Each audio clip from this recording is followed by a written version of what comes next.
Hey everyone! Today I'm going to show you how to take flat lap wheels like this and make your own padded grinding wheels for polishing rocks. It's going to fit on the hand crank grinder I showed you how to make the other day. Okay? I find a stone and take it home and polish it and hope it shines, and also there's a chicken.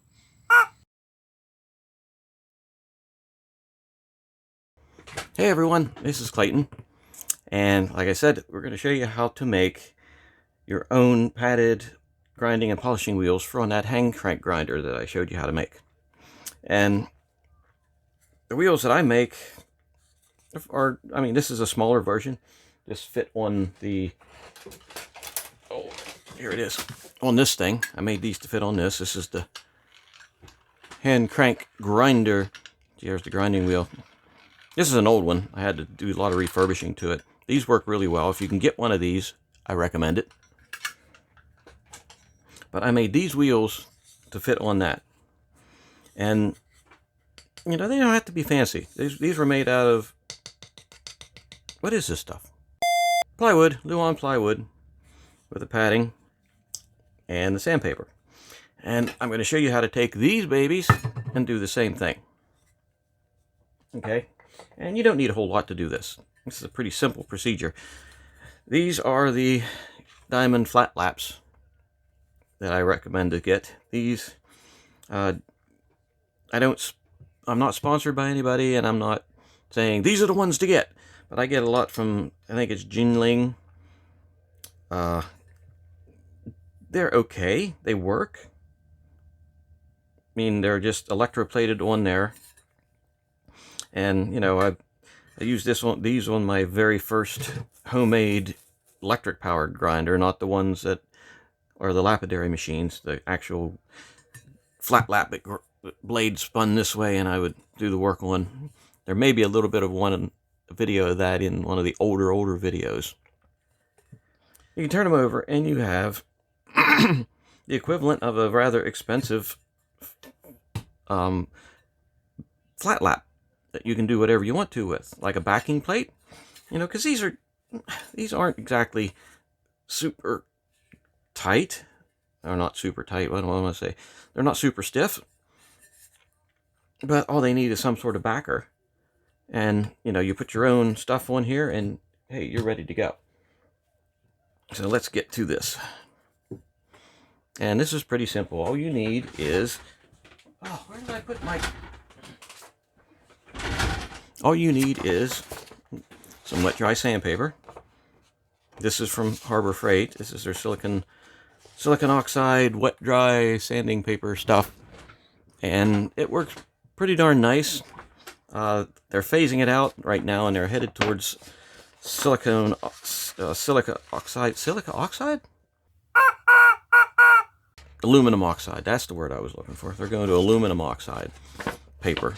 And I don't know how that is yet, because I didn't try it, because I bought a bunch of this before, but this stuff's not too bad. Okay, this is the wet dry paper, and we're going to do a 500.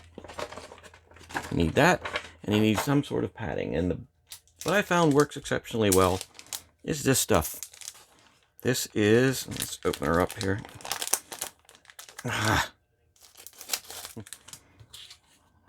Okay, this is just chunky old craft foam sheets. And, ooh, that's bright. These have the adhesive backing. So let's go blue today. Shall we go blue? Yes. I like blue. Put these back in the container. There we go. Better put that in so we know what these are. Don't want to get them messed up with something, Okay, so this is the adhesive back stuff. You need this, you need that. And like I said, we need the sandpaper. This stuff. Contact cement. Need some of that. Need some of that too. Scissors. Compass. A ruler. But no, seriously, this is about all we need. So I'm going to set this stuff off to the side. And it's pretty well straightforward. I mean, it's not really difficult. What we're going to do is we're going to put this adhesive back stuff onto the flat lap, and this is just big enough to fit. Okay, and we'll just do that first. I mean, this is not difficult to do. I mean, I do like to save this, so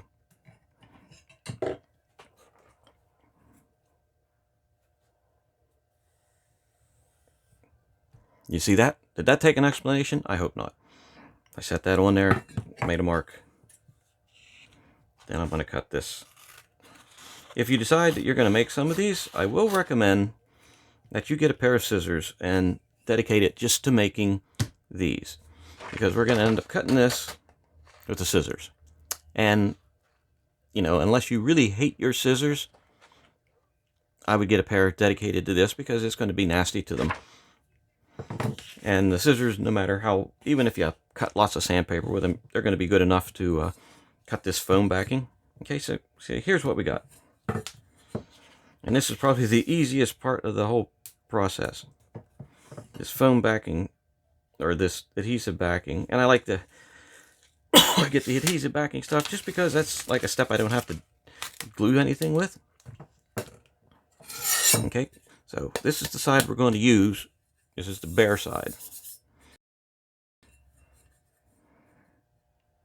I'm going to take that and drop it where it's not supposed to be. Yeah.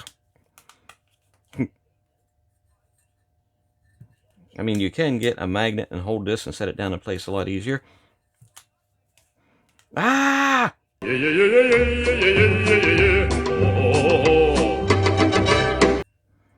this a second time. There we go. I'm not sticking my fingers in it. You know, and you don't have to be super precise, but you just want to get it as close to on there as possible. Now, look what we got. And believe it or not, this adhesive backing holds tremendously well. I mean, much better than I thought. Oh, dropping everything. Like, actually, what I'm going to do here, if you're cutting this after the adhesive paper is off, it seems like it gums up your scissors. So set this down on a piece of cardboard, and if you have an X-Acto knife, just, you know, trim around it. I mean, this is pretty simple. And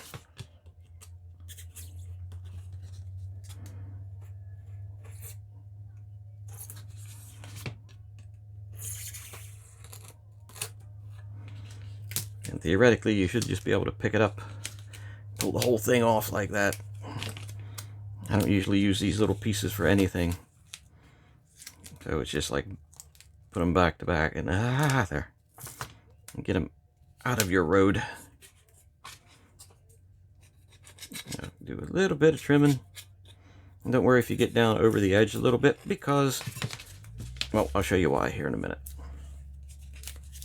Okay, we've got that. And like I said, this is a 6-inch flat lap, and they all seem to be about the same, you know, pretty much 6 inches. They're probably all made by the same place. Okay, now technically, if you got a brand new one of these, okay, you could do this to the back side and just flip the thing over on your grinder. You know, you could use this side, pull it off, and flip it over. You might get a little bit of contamination from this side onto this side, but if it's a finer grit, it's not going to hurt it. You'll have less chance of the diamonds coming off and mucking this up than you would of this side. You know what I'm talking about. Okay, so the next thing is to put on the sandpaper. Okay, and if you'll notice, these two are the same size. Okay, if we put this down like so, here in the farthest corner, and put this over here down like so, in the farthest corner, look, we've got overlap. So if I mark this, I'm going to mark this with a pencil.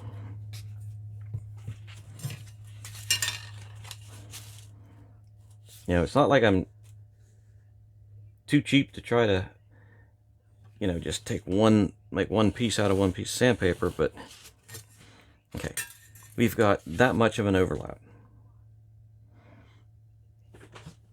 Okay, everybody caught that? Can you see it? Can you see it? That much of an overlap. If you look on the blades, you can sort of see that the wear doesn't go right to the edge on these. I think this one you might be able to see a little bit better. Yes. This outside edge, okay? This, for me anyway, this usually doesn't get used as much. I mean, it should, but the thing is, if you're grinding away, if you're here grinding away, the closer you get to that edge, the better chance you have of slipping over, and then you put a nick in your stone. So I end up staying away from this edge. And so I get like this ring of unused diamonds on the outside. So if you look at the ring of unused diamonds, it's pretty much not going to go any farther than your cut off piece. So here's a ruler. So if you would say do this, okay, so you split the difference in that, and that would only give you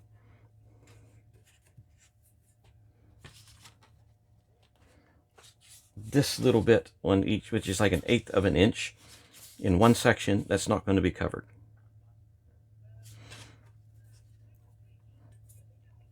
So that's how I do that. Now I'll put this down here and do the circle and cut it out. Now, I know I have some friends who are pretty much with OCD, and right now they're saying,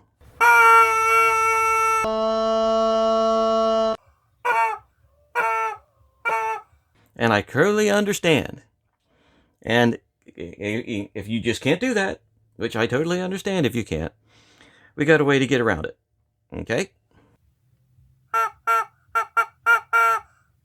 Okay, this is where these would come into place.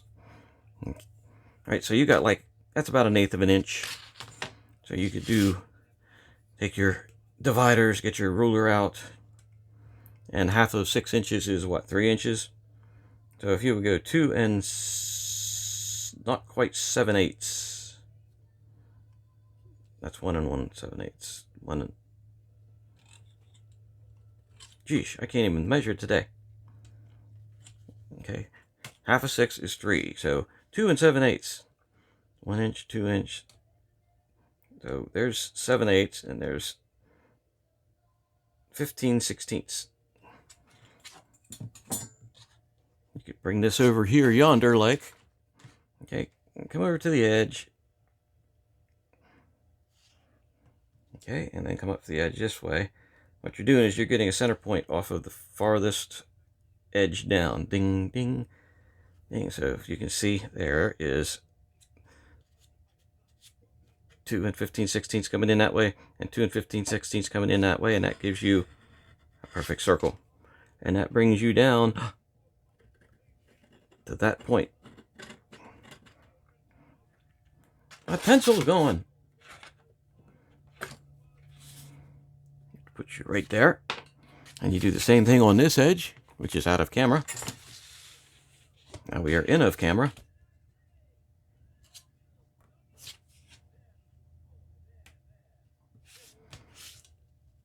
Center, center, center, and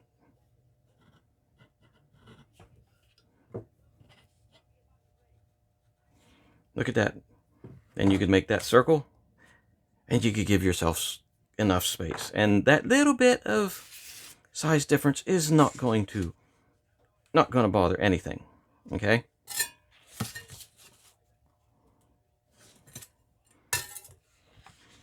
It'll just be back from the inside just a little bit. If you don't have one of these, okay, get yourself a piece of cardboard. This is from incense I burn in here.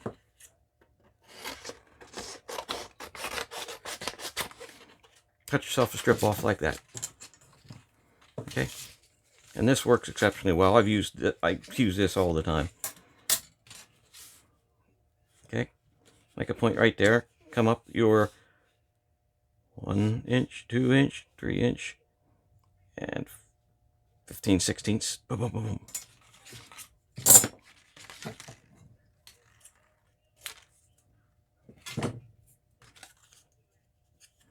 Poke yourself a hole right there. Ooh, I'm getting a message. Poke yourself a little hole right there.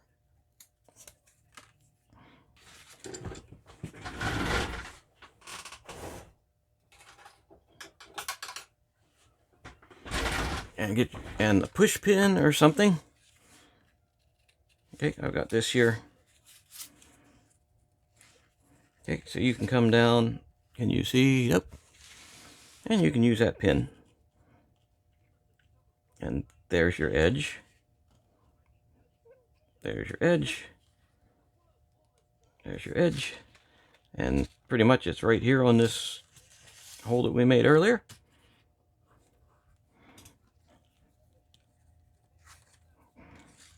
And if I stop shaking, look at that.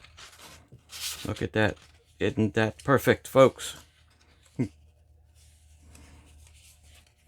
So all you people with OCD that have to have that just perfect, which I don't blame you, because sometimes I need to do the same thing, can easily just use this method to get yourself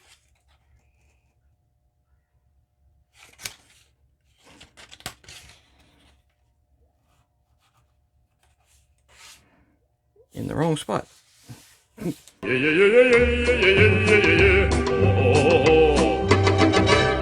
Okay, I got it figured out. So I'm going to mark that circle off.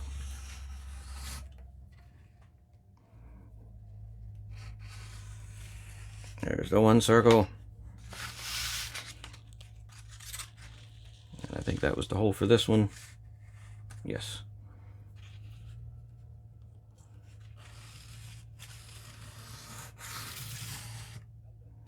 There's that another circle.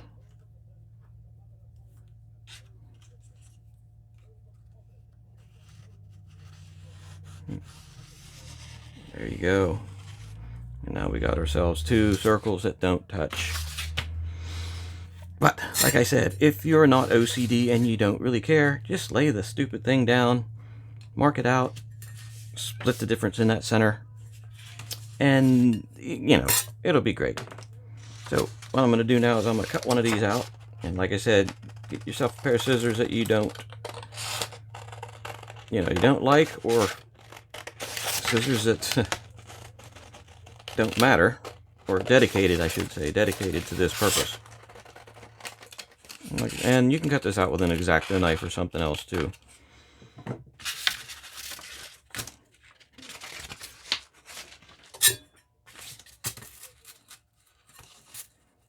Look at that, almost perfect fit. Of course it'll be on that. And it's just a little bit outside that edge, which is no big deal whatsoever. Now the only thing left to do is to put this onto this with this. So this now has to be opened. I had a can of this. I was going to do this video yesterday, and I went to open my can of stuff, and it was completely solid. So the video did not get made yesterday. Now, and this stuff's pretty straightforward to put on. I mean, I'm not cheap. Some people may think I am. I'm going to fold this piece of cardboard over that I used for a circle template. And to be honest, if you're going to do this quite a bit, I would make yourself up this circle that fits the 2 on 1 piece of sandpaper, and make yourself a cardboard template and keep it so you can cut them out without having to do this every time. But I will take this and make a quick little brush, because no matter what you use, if you use a brush of sorts, you know, it's going to be destroyed, because this stuff, it's not worth the time cleaning it up. And this type of cardboard little brush works actually pretty nice, as you can see. It puts a nice even layer down.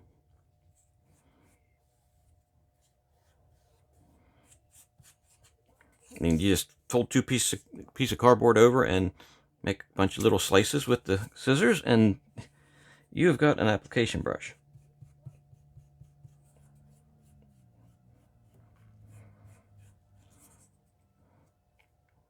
You know, that works.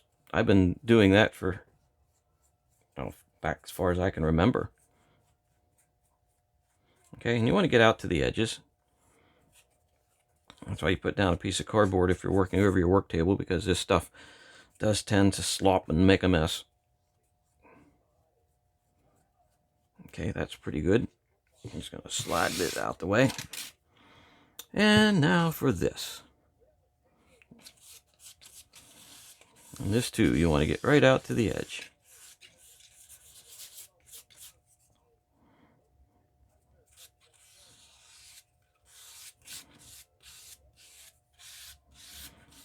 I said, this ain't rocket science. Seems to go on this sandpaper more smoothly than the foam, because the foam does seem to suck the water up a little bit.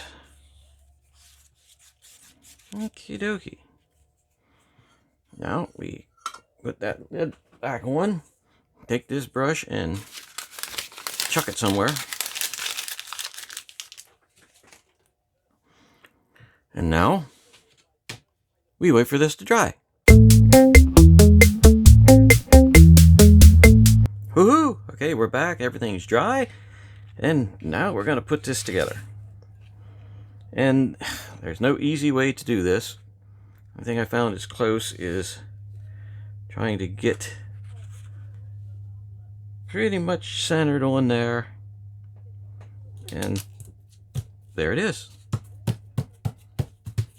Okay, flip it over. Attach it like so. Boom, boom, boom, boom, boom.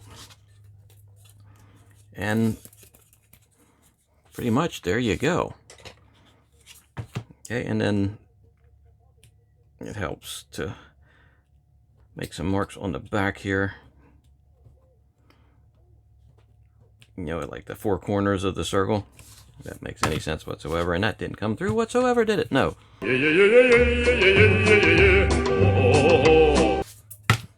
And that sort of did. Yes, there we did. You can see there's some marks that came through. But you just want to cut this, trim this out. You know, don't try to do this beforehand, because you're never going to get it centered on that circle. It just ain't going to happen. You know, you have an X-Acto knife, or even a razor blade, you know, or one of these knives, which is actually one of my favorite type of knives to have laying about. You know, just cut this center piece out.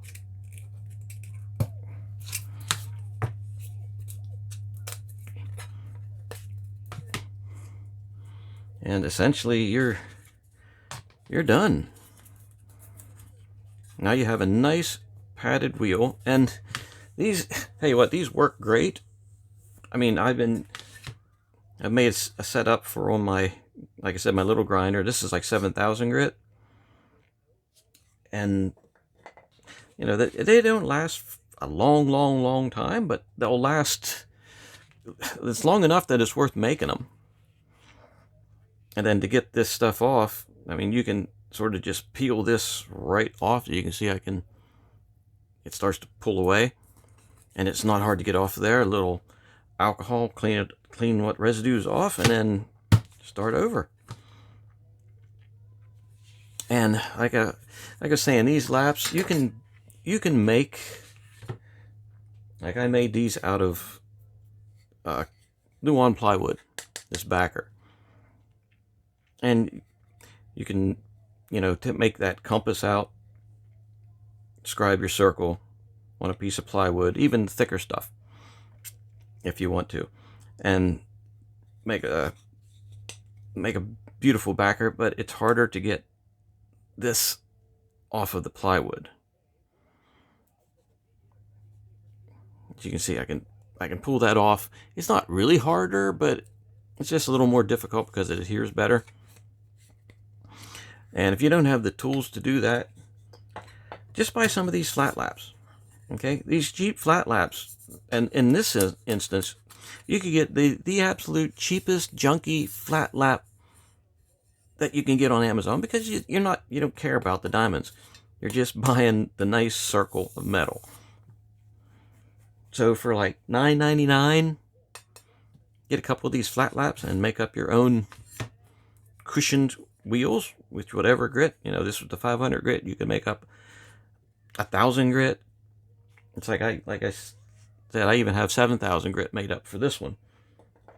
That's for those tricky little stones that don't want to polish well for whatever reason. And these will last fairly long time. And it's easy, it's quick.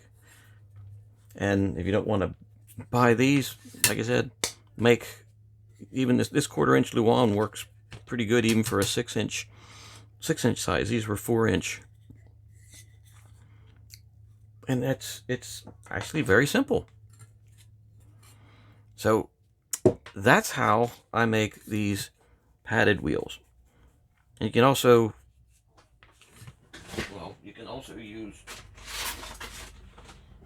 and this is wood sandpaper. You can do the same thing for wood sandpaper and make a nice padded sanding disc to use on wood or anything else you want to use. And you can just put it straight onto that if you want to. You see I was measuring on that. You can put straight onto the back of the disc with the contact cement if you want to make precise sandings. Then anyway, there you have it. Okay. Now that I've showed you how to make these, I'm going to take that hand grinder, the handheld hand crank grinder, and I'm going to cut a stone with it using the wheels that we make and the handheld grinder that we make, just because. Okay? So, thanks for spending some time with me, and have a good evening.